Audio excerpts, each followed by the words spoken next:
უზენაეს სასამართლოსთან დღეს მორიგი საპროტესტო აქცია გაიმართა, სადაც შეიკრიბნენ პროევროპული დემონსტრაციებისას დაკავებულ პირთა ოჯახების წევრები, მხარდამჭერები, ასევე მათი უფლებადამცველები. ყველა მათგანი გზავნილი იყო ის, რომ იმ მოწმეებს, რომელიც ყავდა წარმოდგენილი ბრალდების მხარეს, საკმაოდ დიდი როლი ითამაშეს განაჩენების გამოცხადებაში. სწორედ აი ამ გზავნილით და მოწოდებებით ჩამოდიან ახლა მოქალაქეები უზენაეს სასამართლოს შენობის მიმდებარი ტერიტორიიდან და მიემართებიან საქართველოს პარლამენტის შენობასთან, სადაც უწყვეტად მიმდინარეობს პროევროპული დემონსტრაცია 295 დღეა. ძირითადად დღევანდელი პროტესტის ფოკუსში მოხვდნენ ანტონ ჩეჩინი, ანასტასია ზინოვკინა და არტემ გრიბული. სამივე მათგანი არის დაკავებული საქართველოს სისხლის სამართლის კოდექსის 260 მუხლის მე-6 ნაწილის თანახმად, რაც დიდი რაოდენობით ნარკოტიკული საშუალებების უკანონო შეძენა შენახვას გულისხმობს. მათ შორის აი ამ საქმეებში ფიგურირებდნენ როგორც აქციის მონაწილეებიც და ადვოკატებიც ამბობენ ცრუ მოწმეები, კერძოდ მიუთითებენ თარგიმნებზე. ერთ-ერთი თარგიმანი ნახსენები არის მაგალითად ანტონ ჩეჩინის საქმეში, რომელიც როგორც თავად ამბობდა და როგორც ამას ადვოკატებიც ამტკიცებენ, დაახლოებული იყო პროკურატურის მაღალჩინოსნებთან, ამას თავადაც არ უარყოფდა და წარმოდგენილი ყავდა ბრალდების მხარის ნეიტრალურ მოწმედ, თუმცა უფლებადამცველები თანხმდებიან ერთ აზრზე და ამ აზრზე არიან მათ შორის აქციის მონაწილეებიც, რომ ასეთი ტიპის მოწმეები განურჩევათ იმისა, დაახლოებულები არიან ისინი ბრალდების მხარესთან, დაცვის მხარესთან, თავად ბრალდებულთან ვერ ჩაითვლებიან ნეიტრალურ მოწმეებად, ამიტომ ისინი მიიჩნევენ, რომ ეს არის მართლმსაჯულების წესების და მართლმსაჯულების სისტემის დარღვევა. სწორედ ამაზე მიუთითებდნენ დღეს უზენაეს სასამართლოსთან შეკრებილი მოქალაქეები და მათ ცოტა ხნის წინ ასევე საპროტესტო აქცია გამართეს თარგიმნების ოფისთან, რომელიც უზენაეს სასამართლოს რაღაც რამდენიმე მეტრში მდებარეობს. შეგვიძლია ახლა აქციის მონაწილეების, მათ შორის ამ საპროტესტო მარშის ერთ-ერთი ორგანიზატორების თავისუფლების მოედნის ლიდერებსაც მოვუსმენთ პირდაპირ ეთერში.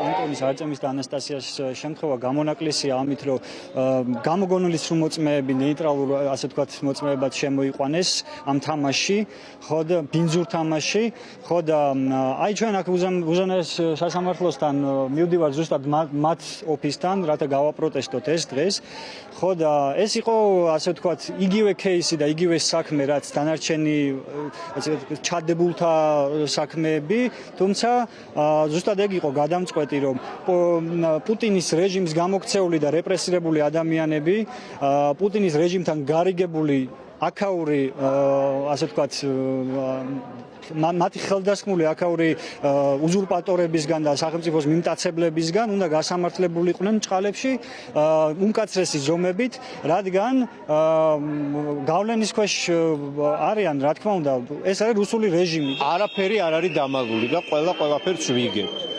ეს პარტია ვერ დარჩება მუდმივად ხელისუფლებაში.